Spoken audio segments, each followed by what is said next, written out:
जय हिंद, वंदे मातरम। स्वागत है आप सभी का आपके अपने YouTube चैनल GK के भंडारा पर। प्यारे दोस्तों, आज के इस वीडियो में जो आपकी लगातार सीरीज चल रही है RRB NTPC की सामान्य ज्ञान बुक जो RAW के द्वारा लॉन्च की गई, उसकी सीरीज में आज का अपना एक और नया टॉपिक आ जाता है। आज मैं आपको इस वीडियो के माध्यम से और इस बुक में जितने भी अर्थशास्त्र यानी इकोनॉमिक्स के क्वेश्चन दिए गए हैं वो भी वन लाइनर के फॉर्मेट में, तो सारे वो आपको इस वीडियो के माध्यम से कराने वाला हूँ।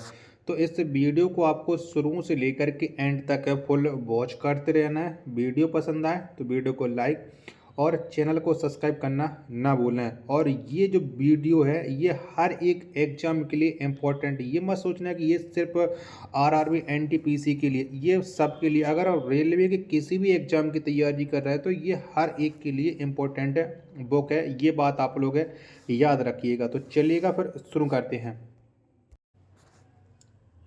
चलिएगा, अब अगला अपना टॉपिक आ जाता है अर्थशास्त्र। तो अर्थशास्त्र में जितने प्रश्न हैं वो कराता हूँ। तो पहला प्रश्न है अर्थशास्त्र यानी इकोनॉमिक्स का कि भारत में सर्वप्रथम औद्योगिक नीति संकल्प की घोषणा किस वर्ष से की गई थी। तो ये घोषणा की गई थी 1948 में।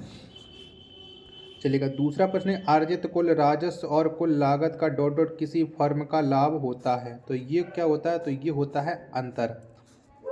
तीसरा प्रश्न है कि एकाधिकार तथा प्रतिबंधात्मक व्यापार व्यवहार अधिनियम किस वर्ष से प्रभावी हुआ। तो ये प्रभावी हुआ था 1970 में।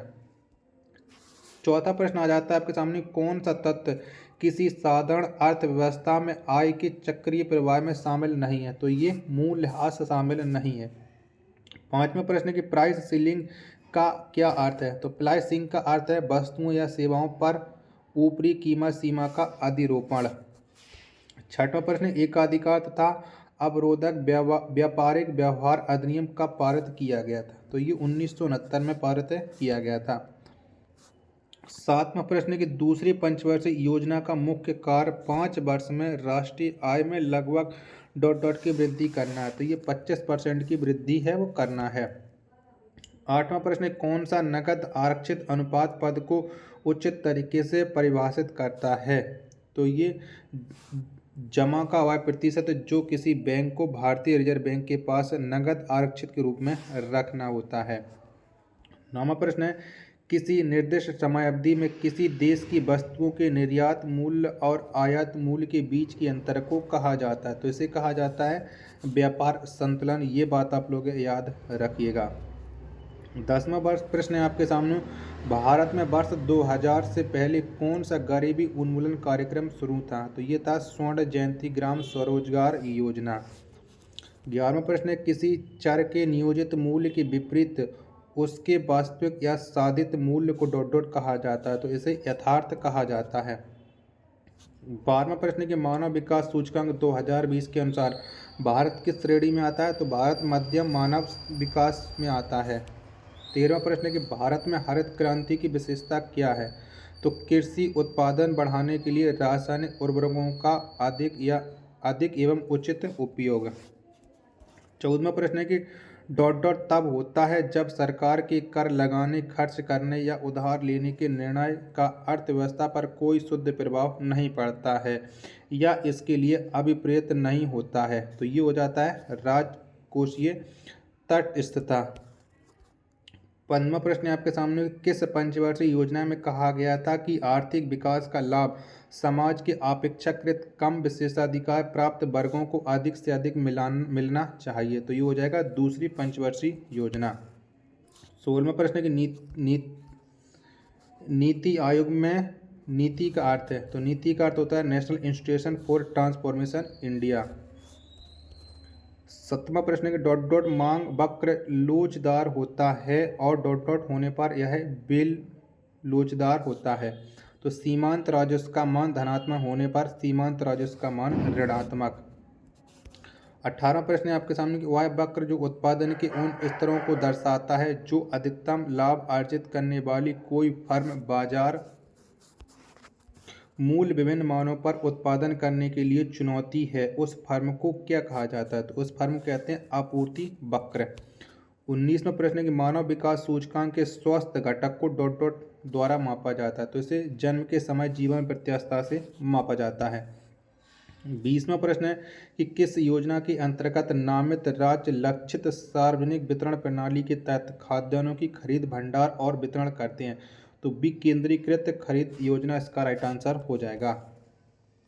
21वां प्रश्न है कि 1940 के दशक में तैयार की गई कौन सी रिपोर्ट विशेष रूप से कृषि मूल्यों पर आधारित थी? तो ये कृष्णाचारी रिपोर्ट है, वो आधारित थी। 22वां प्रश्न है अन्य मुद्राओं के पदों में किसी मुद्रा के मूल्य को डॉट डॉट कहा जाता है? तो इसे विदेशी विनिमय दर कहा जाता है। 23वां प्रश्न आ जाता है कि बैंकिंग प्रणाली में जन का विस्तार या संकुचन करने और ब्याज दरों को प्रभावित करने के लिए केंद्रीय बैंकों द्वारा की जाने वाली सरकारी प्रतिभूतियों को की खरीद या बिक्री को संदर्भित करता है। तो ये खुला बाजार परिचालन करता है। 24वां प्रश्न की राजकोषीय घाटे की परिभाषा क्या है? तो ऋण को छोड़कर कुल प्राप्तियों की तुलना में कुल व्यय की अधिकता, ये राजकोषीय घाटे की परिभाषा हो जाएगी। 25वां प्रश्न कि भारत में आर्थिक उदारीकरण किस साल शुरू किया गया था? तो ये 1991 में शुरू हुआ था। 26वां प्रश्न आ जाता है कि रोजगार स्तर को बढ़ाने, गरीबी निर्धनता को कम करने और आत्मनिर्भरता प्राप्त करने के उद्देश्य से 1974 से 1979 की अवधि के लिए भारतीय कौन सी पंचवर्षीय योजना बनाई गई थी? तो ये 5वीं पंचवर्षीय योजना है, वो बनाई गई थी। 27वां प्रश्न है आपके सामने कि भारतीय रिजर्व बैंक के केंद्रीय बोर्ड में किसी भी समय पूर्णकालिक उप गवर्नरों की अधिकतम संख्या डॉट डॉट हो सकती है? तो 4 ये हो सकती है। चलिएगा, अगला प्रश्न अब आपके सामने है, प्रश्न संख्या 28 कि समाज के समाजवादी पैटर्न की स्थापना का आह्वान करने वाली दूसरी पंचवर्षीय योजना को सामान्य तौर पर डॉट डॉट कहा जाता है? तो इसे महालनोबिस योजना है, वो कहा जाता है। 29वां प्रश्न आ जाता है कि डॉट डॉट का कार्य हर समय बैंकों को उधार देने के लिए तैयार रहना है और इसलिए इसे अधिकतम ऋणदाता कहा जाता है? तो भारतीय रिजर्व बैंक को कहा जाता है। 30वां प्रश्न आ जाता है कि डॉट डॉट के कारण अल्पकालीन सीमांत लगान वक्र यू आकृति का होता है? तो परवर्ती अनुपात के नियम। 31वां प्रश्न है कि विश्व अर्थव्यवस्था में बढ़ते खुलेपन, प्रगतिशील आर्थिक अन्योन्याश्रितता और गहन आर्थिक एकीकरण से संबद्ध प्रक्रिया है? तो ये हो जाएगा वैश्वीकरण। 32वां प्रश्न है किस पंचवर्षीय योजना में बुनियादी एवं भारी उद्योगों की स्थापना पर जोर दिया गया ताकि तीव्र औद्योगिकरण, आत्मनिर्भरता और प्रौद्योगिकी विकास के लिए एक ठोस आधार स्थापित किया जा सके? तो ये हो जाएगा दूसरी पंचवर्षीय योजना, इसका राइट आंसर। 33वां प्रश्न है आपके सामने कि MFI के लिए विकास निधि का प्रबंधन किसके द्वारा किया जाता है? तो ये किया जाता है भारतीय रिजर्व बैंक के द्वारा। 34वां प्रश्न है आपके सामने किस इकाई को राज्य विधानमंडलों द्वारा सौंपे गए कार्यों का निर्वहन और शक्तियों का प्रयोग करने के लिए पंचायती राज व्यवस्था की आधारशिला के रूप में माना जाता है? तो ये ग्राम सभा को। 35वां प्रश्न है आपके सामने कि योजना आयोग के पहले अध्यक्ष कौन थे? तो पहले अध्यक्ष थे जवाहरलाल नेहरू। 36वां प्रश्न है कि भारत सरकार द्वारा देश में सतत कृषि और ग्रामीण विकास को बढ़ावा देने के लिए किस वित्तीय संस्थान की स्थापना की गई थी? तो ये की गई थी नाबार्ड की। 37वां प्रश्न है आपके सामने कि भारत में राष्ट्रीय आय को किसके पदों में मापा जाता है? तो इसे बाजार मूल्य पर शुद्ध राष्ट्रीय उत्पाद से मापा जाता है। 37 का राइट आंसर हो जाएगा। 38वां प्रश्न की प्रथम पंचवर्षीय योजना का मुख्य उद्देश्य क्या था? तो इसका मुख्य उद्देश्य था देश का कृषि विकास। 39वां प्रश्न है कि दूसरी पंचवर्षीय योजना की अवधि क्या थी? तो 1956-61 ये थी। 40वां प्रश्न है कि किसी सरकारी संस्था द्वारा व्यक्तियों या निगमों पर लगाए गए अनिवार्य योगदान को किस रूप में जाना जाता है? तो इसे कर के रूप में जाना जाता है। 41वां प्रश्न है कौन सी एक आर्थिक स्थिति है जिसमें सभी उपलब्ध श्रम संसाधनों का संभवतः कुशल तरीके से सबसे उपयोग किया जा रहा है? यानी पूर्ण रोजगार, इसका राइट आंसर हो जाएगा। 42वां प्रश्न है आपके सामने कि डॉट डॉट ऐसी अनेक कार्यक्रम भारत सरकार के अंतरिक्ष विभाग द्वारा अनुसंधान और नवाचार को बढ़ावा देने के लिए शुरू की गई, यह राष्ट्रीय पहल है? तो ये आत्मनिर्भर भारत के लिए राष्ट्रीय पहल है। 43वां प्रश्न आता है कि भारतीय सांख्यिकी संस्थान की स्थापना किसने की जिन्हें भारत में आधुनिक सांख्यिकी का जनक माना जाता है? तो ये स्थापना की प्रशांत चंद्र महालनोबिस ने। 44वां प्रश्न है आपके सामने कि वास्तविक मजदूरी दर किसके बराबर होती है। तो ये वास्तविक मजदूरी दर श्रम की सीमांत उत्पादकता के बराबर होती है।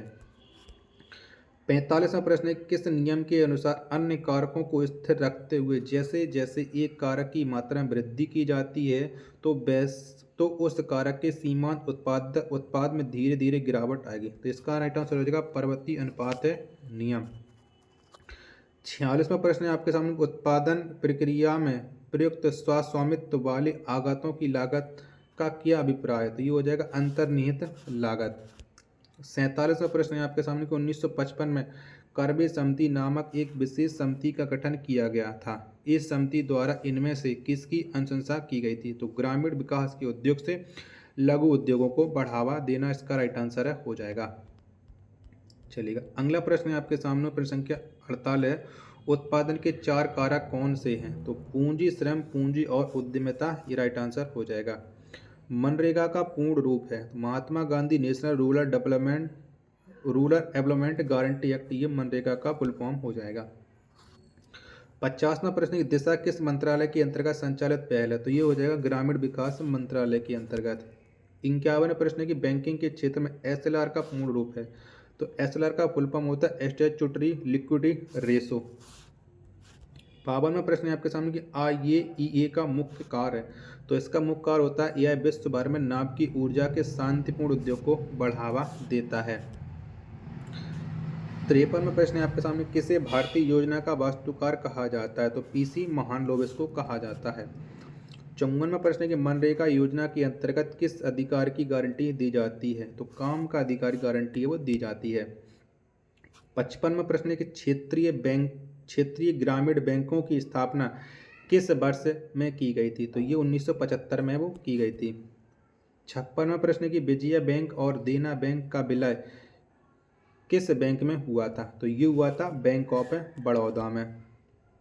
57वां प्रश्न है कौन सी समिति कृषि नीतियों एवं कार्यक्रमों से संबंधित थी। तो ये थी भानु प्रताप सिंह समिति। 58वां प्रश्न है कि किस समिति की अनुशंसा के आधार पर भारत में NSE नेशनल स्टॉक एक्सचेंज की स्थापना की गई। तो ये की गई थी फेरवानी समिति की सिफारिश पर। 59वां प्रश्न है कि नई रोशनी योजना की महिलाओं के सशक्तिकरण हेतु शुरुआत की गई एक सरकारी कल्याणकारी योजना है। तो ये अल्पसंख्यक वर्ग की महिलाओं के लिए शुरू की गई थी। चलिएगा 60वां प्रश्न है आपके सामने कि सामर्थ्य योजना केंद्र सरकार किस मंत्रालय द्वारा संचालित है। तो ये हो जाएगी वस्त्र मंत्रालय के द्वारा। 61वां प्रश्न है आपके सामने अर्थशास्त्र में NDP का रूप है। तो इसका फुल फॉर्म हो जाता है नेट डोमेस्टिक प्रोडक्ट। 62वां प्रश्न है भारत ने किस पंचवर्षीय योजना के दौरान मिश्रित अर्थव्यवस्था का विकल्प चुना। तो ये चुना था दूसरी पंचवर्षीय योजना में। 63वां प्रश्न है आपके सामने कि सकल घरेलू उत्पाद का एक निश्चित अवधि के दौरान का कुल मूल्य है। तो एक देश के भीतर सभी तैयार माल और दी गई सेवाओं, इसका राइट आंसर हो जाएगा। 64वां प्रश्न है बैंकिंग सेवाओं में कमी से संबंधित ग्राहकों की शिकायतों के समाधान हेतु भारतीय रिजर्व बैंक द्वारा नियुक्त अधिकारी को क्या कहा जाता है। तो इसे कहा जाता है बैंकिंग लोकपाल। 65वां प्रश्न है किस समिति की रिपोर्ट में भारत में 3 टायर पंचायती राज प्रणाली की अनुशंसा की गई थी। तो ये हो जाएगा बलवंत राय मेहता समिति, इसका राइट आंसर। 66वां प्रश्न है भारत सरकार की किस योजना का उद्देश्य 100 दिन के श्रम रोजगार की गारंटी देना, ग्रामीण क्षेत्रों में लोगों की आजीविका सुरक्षा को बढ़ावा देना। तो इसका राइट आंसर हो जाएगा मनरेगा। 67वां प्रश्न है सार्वजनिक या निजी क्षेत्र का वर्गीकरण इस आधार पर किया जाता है। तो ये स्वामित्व के आधार पर किया जाता है। 68वां प्रश्न है आपके सामने वह क्षेत्र जहां किसान केवल सब्जियों में विशेषज्ञता रखते हैं इस प्रकार की खेती कहलाती है। तो ये कहलाती है ट्रक फार्मिंग। 69वां प्रश्न है आपके सामने अकुशल श्रमिकों के प्रवास का क्या कारण। तो ये हो जाएगा निर्धनता। 70वां प्रश्न है आपके सामने कि भारत में वस्तु एवं सेवा कर के अधीन आने वाली 4 कर दरें कौन सी हैं। तो 5%, 12%, 18% और ये 28%, इसका राइट आंसर हो जाएगा। चलेगा 71वां प्रश्न है आपके सामने सरकार के कुल व्यय और ऋण को छोड़कर कुल प्राप्तियों के बीच के अंतर को कहा जाता है। तो उन्हें कहा जाता है राजकोषीय घाटा। 72वां प्रश्न है कि नीति आयोग के पहले अध्यक्ष कौन थे। तो ये थे नरेंद्र मोदी। 73वां प्रश्न है इकोनॉमिक ऑफ फार्मानेंस के लेखक हैं। तो इसके लेखक हैं JC कुमारप्पा। 74वां प्रश्न है कि द्वितीय पंचवर्षीय योजना की रूपरेखा किसने तैयार की थी? तो ये तैयार की थी पीसी महालनोबिस ने। 73वां प्रश्न है खाद्य पदार्थ, वस्त्र जैसे उत्पाद एवं मनोरंजन जैसी सेवाओं को उनके अंतिम उपभोक्ता द्वारा खरीदे जाने पर डॉट डॉट कहा जाता है, तो उन्हें कहा जाता है उपभोग वस्तुएं। 76वां प्रश्न है कि प्रथम पंचवर्षीय योजना डॉट डॉट में भारत सरकार ने देश की अर्थव्यवस्था की गरीबी के चक्र से बाहर निकालने संबंधी प्रयास किए, तो 1951 से 56 के बीच में। 77वां प्रश्न है यदि लोगों को एक संसाधन के रूप में उपयोग नहीं किया जा सकता है तो वे स्वाभाविक रूप से अर्थव्यवस्था के लिए डॉट डॉट के रूप में प्रकट होंगे, तो ये हो जाएगा देयता के रूप में प्रकट होंगे। 78वां प्रश्न है आपके सामने कि एक अलग अनुशासन के रूप में मैक्रो इकोनॉमिक्स के संस्थापक जनक के रूप में किसे जाना जाता है? तो ये जॉन मेनार्ड कीन्स को जाना जाता है। 79वें प्रश्न की डॉट डॉट ने 23 अगस्त 2018 को बॉन्ड आई नाम की दुनिया के पहले ब्लॉकचेन बॉन्ड का शुभारंभ किया, तो ये विश्व बैंक इसका राइट आंसर हो जाएगा। 80वें प्रश्न की दुनिया के बाकी देशों के साथ किसी एक देश के लेन देन को संक्षेप में बताने वाले खातों के समूह को डॉट डॉट कहते हैं, तो इसे भुगतान शेष कहते हैं। 81 प्रश्न है कि वर्ष डॉट डॉट में राष्ट्रीयकरण के बाद इंपीरियल बैंक ऑफ इंडिया का नाम बदलकर भारतीय स्टेट बैंक कर दिया है, तो ये 1955 में वो कर दिया था। 82वां प्रश्न है कि भारतीय अर्थव्यवस्था के संदर्भ में डॉट डॉट कौन सा तृतीय क्षेत्र के अधीन है? तो ये हो जाएगा स्वास्थ्य। 83 प्रश्न है आपके सामने कि प्रौद्योगिकी क्षेत्र भारत में महिला रोजगार का डॉट डॉट सबसे बड़ा नियोक्ता क्षेत्र है, तो ये हो जाएगा दूसरा। 84 प्रश्न के पूंजी के नियमित मूल्य क्षय को समायोजित करने के क्रम में किए गए सकल निवेश के मूल्य को क्या कहा जाता है? तो इसे अवमूल्यन है वो कहा जाता है। 85 प्रश्न किसे मिल्कमैन ऑफ इंडिया कहा जाता है? तो वर्गीज कुरियन को कहा जाता है। 86 प्रश्न के 1948 में वैश्विक व्यापार को विनियमित करने के लिए गैट की स्थापना की गई थी। गैट का पूर्ण रूप है तो इसका हो जाएगा general agreement on tariff and trade, इसका पूर्ण रूप हो जाएगा। 87 नंबर का प्रश्न है सार्वजनिक क्षेत्र के PSE का कुछ हिस्सा बेचकर सार्वजनिक क्षेत्र में उद्यमों के निजीकरण की प्रक्रिया को किस नाम से जाना जाता है? तो इसे विनिवेश के नाम से जाना जाता है। 88 प्रश्न किस बैंक की स्थापना भारत के कलकत्ता में यूरोपीय प्रबंधन के अधीन की गई थी? तो ये बैंक ऑफ हिंदुस्तान की गई थी। 89 नंबर का प्रश्न कि नीति आयोग का गठन डॉट डॉट 2015 में भारतीय योजना आयोग को समाप्त करके उसके स्थान पर किया गया था, तो 1 जनवरी को किया गया था। 90 नंबर का प्रश्न भारतीय रिजर्व बैंक की स्थापना 1 अप्रैल डॉट डॉट को ₹5 करोड़ के शेयर पूंजी के साथ की गई थी, तो 1935 में। 51 नंबर का प्रश्न है आपके सामने प्रथम पंचवर्षीय योजना की योजना का मसौदा तैयार करने में शामिल युवा अर्थशास्त्री कौन थे? तो ये थे KN राज। चलिएगा अगला प्रश्न संख्या 92 है कि कार्गो सेवा क्षेत्र की डॉट डॉट गतिविधियों का एक हिस्सा है, तो ये तृतीय क्षेत्र का। 94 नंबर का प्रश्न है आपके सामने कि स्टार्टअप इंडिया किस मंत्रालय का एक प्रमुख कार्यक्रम है? तो ये हो जाएगा वाणिज्यिक और उद्योग का। 94 नंबर का प्रश्न है आपके सामने कि प्रशुल्क और व्यापार पर सामान्य समझौता किस वर्ष में अस्तित्व में आया? तो ये 1948 में है अस्तित्व में आया। 95 नंबर का प्रश्न है कि नीति आयोग भारत सरकार का एक पॉलिसी थिंक टैंक है, इसने डॉट डॉट को प्रतिस्थापित किया, तो भारत के योजना आयोग को इसने प्रतिस्थापित किया। 96 नंबर का प्रश्न कि टोकन क्रेडिट या धन के उपयोग के बिना वस्तुओं या सेवाओं के प्रत्यक्ष विनिमय के लिए किस शब्द का उपयोग किया जाता है? तो इसके लिए किया जाता है वस्तु विनिमय का। 97 नंबर का प्रश्न है आपके सामने डॉट डॉट पूरी तरह से भारतीयों द्वारा प्रतिबंधित पहला बैंक कौन सा था? तो ये था पंजाब नेशनल बैंक। 98 नंबर का प्रश्न कि प्रधानमंत्री ग्रामीण दिशा कार्यक्रम दिशा का पूर्ण रूप क्या है? तो दिशा का फुल फॉर्म है डिजिटल साक्षरता अभियान। 99 प्रश्न है आपके सामने कि भारत में बचत बैंक खाते पर दी जाने वाली ब्याज दर डॉट डॉट के द्वारा निर्धारित की जाती है, तो ये संबंधित बैंक के द्वारा निर्धारित की जाती है। 100वां प्रश्न, गांधीवादी समाजवादी का सिद्धांत किसके द्वारा प्रतिपादित किया गया था? तो ये अटल बिहारी वाजपेयी के द्वारा प्रतिपादित किया गया था। आशा करता हूँ आपको ये वीडियो पसंद आई होगी।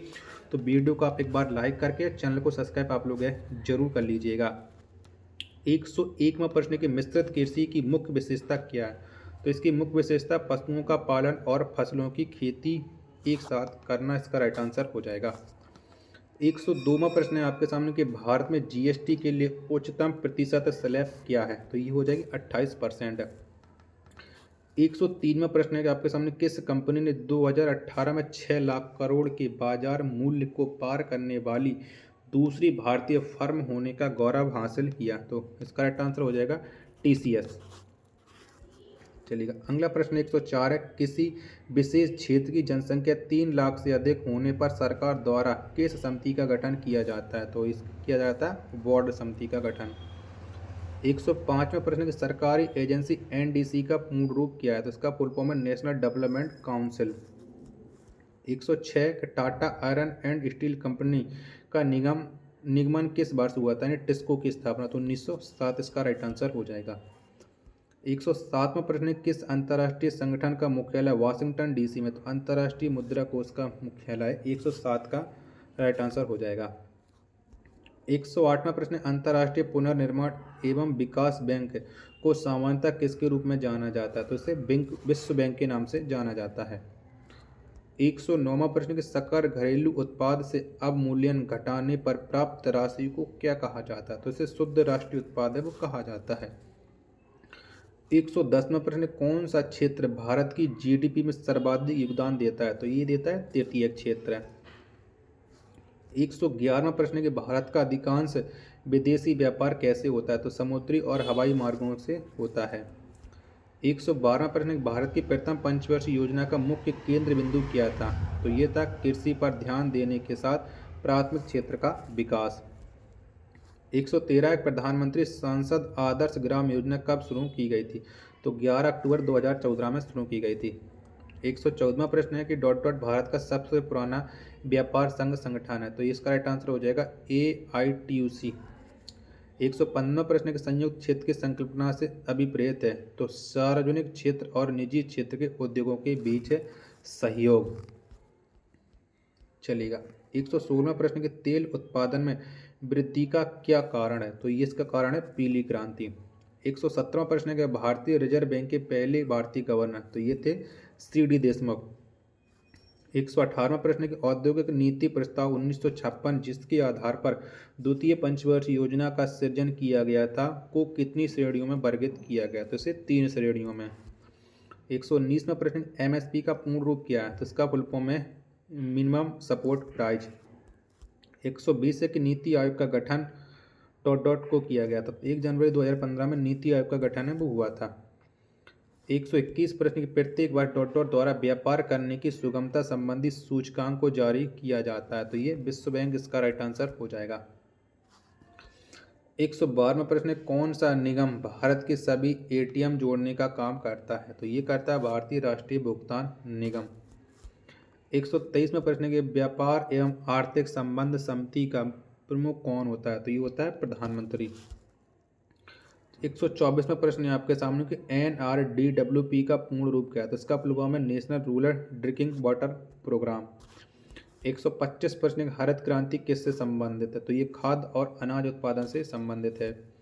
126 है कि किस बैंक ने यूनो कैश पॉइंट नामक कार्डलेस ATM सेवा शुरू की है? तो ये SBI ने।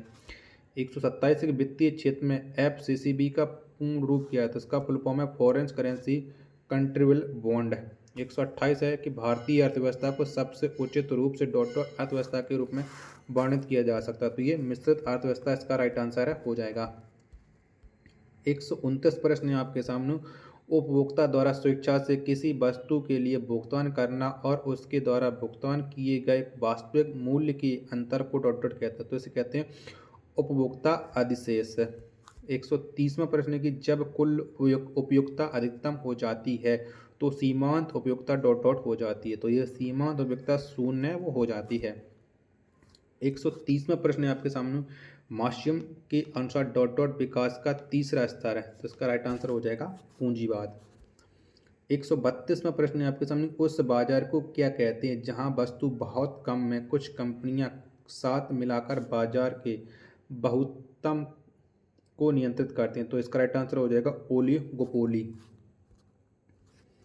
चलिएगा, अगला प्रश्न है आपके सामने 133 है, किसी भी उत्पाद के पैकेज पर अंकित एमआरआई का अर्थ होता है? इसका अर्थ होता है मैक्सिमम रिटेल प्राइस। 134 है आपके सामने, वह व्यक्ति जो एक साझेदारी फर्म को केवल अपना नाम देता है उसे कहा जाता है? उसे कहा जाता है नॉमिनल पार्टनर। 135 है, मुक्त बाजार का सर्वोत्तम उदाहरण? तो बाजार जहां मांग और आपूर्ति से मूल्य निर्मित होता है। 136 है कि जिस बाजार में स्पर्धा की कमी हो तो उसे कहते हैं मोनोपोली। 137 है आपके सामने, एक संयुक्त उत्पाद के रूप में कई उत्पादों की बिक्री की पेशकश को कहते हैं? तो इसे कहते हैं उत्पाद की गठरी। आशा करता हूँ आपको ये इकोनॉमिक्स की वीडियो पसंद आई होगी, तो वीडियो को आप एक बार लाइक करके चैनल को आप लोग जरूर सब्सक्राइब कर लीजिएगा। मिलते हैं फिर अपने एक और नेक्स्ट वीडियो के साथ, तब तक के लिए धन्यवाद। जय हिंद, वंदे मातरम।